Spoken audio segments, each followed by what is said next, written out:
こんにちは。これまでの物語では、アトランティスが、いかにして築かれ、繁栄し、やがて内部に生まれた分離と、緊張によって、崩壊への道を歩み始めたかをたどってきました。今回は、その結末となる、アトランティスの崩壊と、そこから始まった、新たな魂の旅についてお話しします。アトランティスの最終期には、惑星規模での異常現象が、顕著になっていきました。エネルギーの過集中によって、大地の磁場に乱れが生じ、気候変動、地殻の不安定化、大規模な地震や火山噴火が頻発し始めたのです。特に、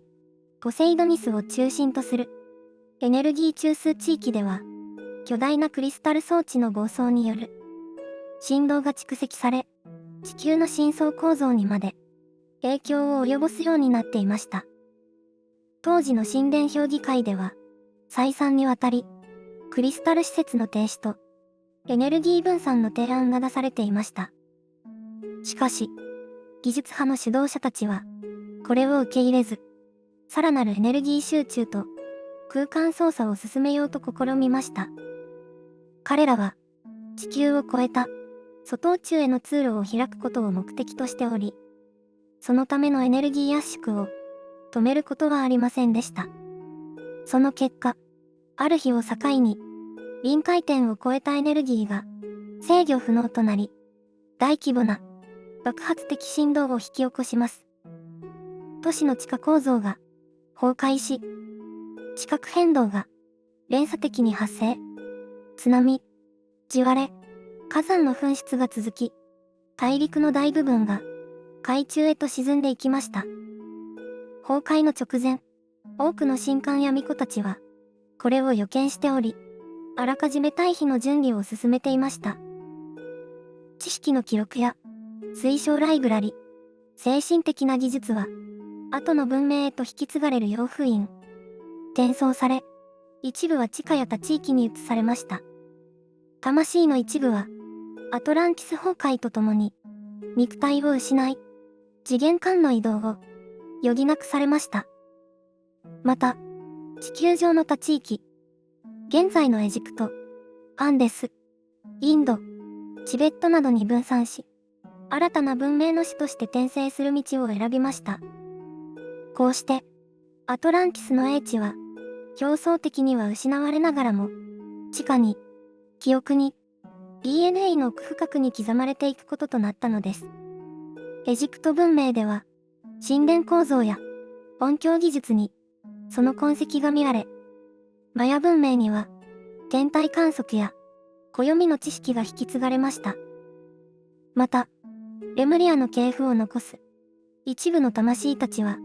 太平洋の島々に記憶を伝え、自然との深い共鳴の文化を築いていきました。近年になって、アトランティスの記憶を示唆するような地形や構造物も再注目されています。例えば、サハラ砂漠の中央にあるビシャット構造。別名、サハラの目と呼ばれる巨大な円形地形は、プラトンが記述したアトランティスの都市構造に酷似しており、多くの研究者や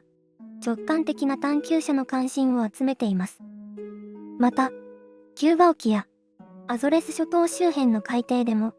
人工的な遺構と思われる石の構造や階段状地形が発見され、アトランティスの名残ではないかと推測されています。こうした形跡が物語るのは、アトランティスが単なる神話ではなく、何らかの現実的基盤を持っていた可能性があるということ。それは、私たちが受け継いできた魂の記憶とどこかでつながっているのかもしれません。アトランティスの崩壊は、単なる文明の終焉ではありませんでした。それは、魂たちが、再び統合と調和を学ぶための、新たな周期の始まりでもありました。分離から学び、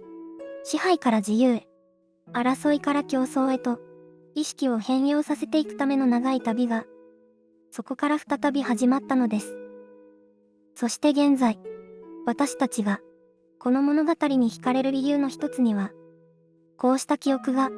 今もどこかに息づいているからかもしれません。アトランティスの最後の時代に体験した選択や出来事は、今の私たちの中にも、何らかの形で影を落としていることがあります。しかし、それは、過去の失敗ではなく、未来への学びとして、再び目を向けることができるものです。アトランティスの崩壊は、終わりではありません。それは、魂たちが、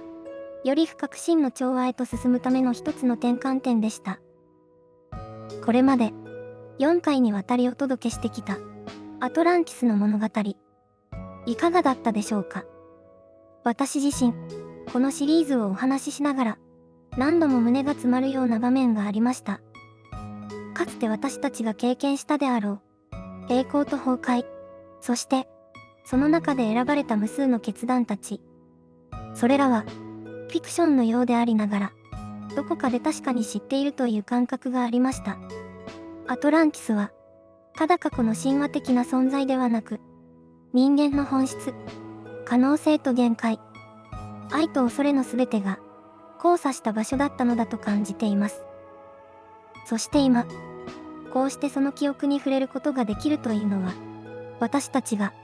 あの時とは異なる選択をする準備ができているからかもしれません。実際、今も世界のどこかには、アトランティスの記憶を宿した場所が、静かに息づいています。目に見える構造として、あるいは、地球の地形や波動として、そして何より、私たちの魂の奥深くに、この物語が、あなたの内なる記憶に、静かに語りかけるものであったなら、嬉しいです。最後まで見てくれてありがとうございました。また別の旅でお会いしましょう。アリアでした。